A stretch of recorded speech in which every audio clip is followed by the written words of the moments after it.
اب اگلا ٹارگٹ اسرائیل آپ کیا سمجھتے ہیں کیا کرنے والا ہے یا کیا اس کا پلان ہوگا؟ آیت اللہ خامنہ ہی جنگ ہے اللہ تعالیٰ کے گھر کی آزادی کی، نہ فلسطین کی ہے، نہ غزہ کی ہے، نہ زمین کے ٹکڑے کی ہے، نہ ہی دیگر جو اللہ کے گھر کی آزادی کی جنگ ہے۔ اور یہ اللہ کا گھر وہ ہے جس پہ دو نظریات ہیں عالم اسلام میں، ایک ہے مومنوں کا نظریہ، ایک ہے مسلمانوں کا نظریہ۔ مومن کہتے ہیں کہ ہم قربان ہو جائیں گے، بیت المقدس کو آزاد کرائیں گے۔ مسلمان کہتے ہیں یہ گر جائے گا، دجال کا ہیڈ کوارٹر بن جائے گا، اس کے بعد ہماری غیرت جاگے گی اور ہم جا کے لڑیں گے اور پھر آزاد کرائیں گے۔ تو خدا کی لعنت تو ایسی غیرت پر جس نے گرنے کے بعد جاگنا تھا۔ ایسے ہوتی ہیں شہادتیں۔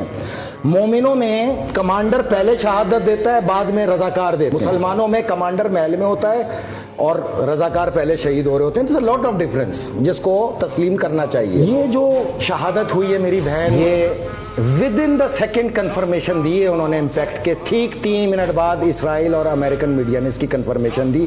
سوچنے کا مقام تو یہ ہے، دنیا میں ان کے ہاں میں نے آپ کو بتایا تھا ایک سوچ ہے کہ کمانڈر مارو یہ خود مر جائیں گے۔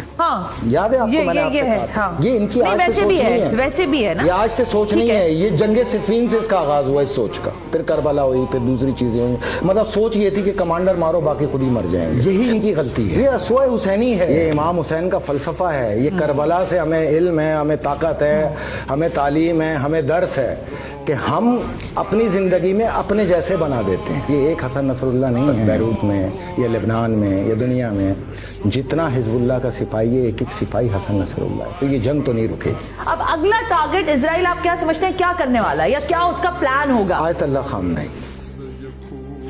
کیا کہہ رہے ہیں آپ اس پہ پریشان نہیں ہوا کریں، یہ ہمارا میراث ہے شہادت، ہم تو خوش ہیں۔ یعنی اگلا ٹارگٹ آیت اللہ خامنہ ہے، خدا نہ خواستہ ہو سکتا ہے ان کو ٹارگٹ کیا جا سکتے، اسی لیے وہ فی الحال محفوظ مقام پر، بشار الاسد، پھر بشار الاسد، پھر رشین پریزیڈنٹ، پھر